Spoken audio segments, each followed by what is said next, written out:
Bonjour à toi et bienvenue au message lumière de la famille Myriam. Aujourd'hui, dans l'Évangile selon saint Luc, c'est l'Évangile qui nous parle de l'enfant prodigue. C'est un Évangile qu'on a beaucoup entendu, puis des fois, on a moins tendance à... On le connaît. Mais c'est quand même, ça fait du bien de l'approfondir. Ouais. C'est l'Évangile qui parle d'un père qui a 2 fils, dont l'un des 2 fils demande son héritage et quitte la maison. Mais en quittant la maison avec tout son héritage, il a une vie d'excès. Il dépense tout, puis il finit par vivre dans la misère. Et là, il pense à son père, puis il dit, je vais revenir à la maison, mais il revient avec beaucoup de contrition. Hein. Il dit à son père, Père, j'ai péché contre le ciel et contre toi. Je ne suis plus digne d'être appelé ton fils. Et son père est tellement heureux de revoir son fils qu'il tue le veau gras, puis il fait une grande fête.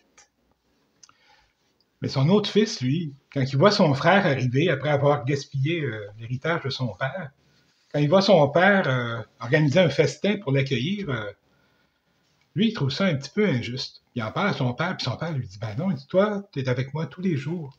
Tu es tout le temps avec moi. Puis tout ce qui est à moi est à toi. Mais ton frère, lui, il était perdu, puis maintenant, il est retrouvé. Alors, fêtons ensemble. Alors, tu sais, on connaît tous cet évangile. C'est un évangile qui nous parle de réconciliation, qui nous parle d'admettre nos erreurs, admettre nos fautes. Puis comme ce fils qui s'est éloigné de son père, notre Père du ciel nous accueille toujours à bras ouverts.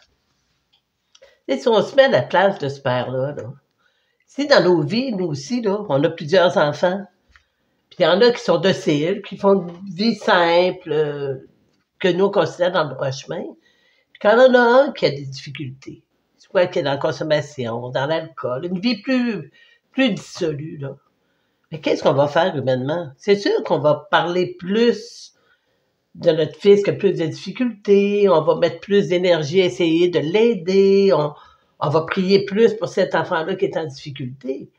Puis nos autres enfants vont dire, je pense qu'ils l'aiment plus, ce qui n'est pas le cas.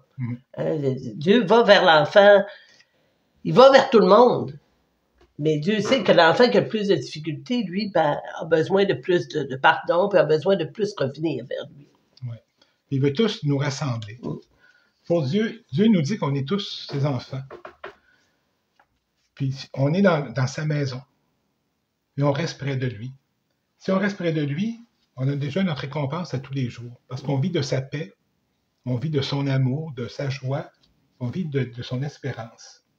Mais si je m'éloigne de lui, pour toutes sortes de raisons, à un moment donné, là, il faut que je me ressaisisse, que je me rende compte de mes erreurs, que je revienne vers lui. Si je reviens vers lui, que je reconnais mes fautes, je suis certain que le Père, par amour, il va m'accueillir à bras ouverts moi aussi.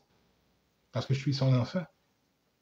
Puis si je me sens comme l'enfant modèle, qui dit, c'est correct, moi je suis près de Dieu, tout va bien,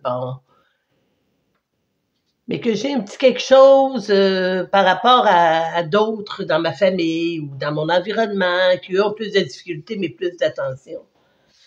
Si aujourd'hui je peux réaliser que je suis vraiment, vraiment bénie à chaque seconde parce que je suis auprès de Dieu, que je suis aimée autant de mon père ou de ma mère sur la terre, c'est pas parce qu'il me donne un peu moins d'attention qu'il m'aime moins. Je pense que le Seigneur veut venir faire aussi des guérisons là-dedans. J'ai pas été moins aimée parce que j'ai été plus docile dans ma vie. C'est important qu'on le réalise.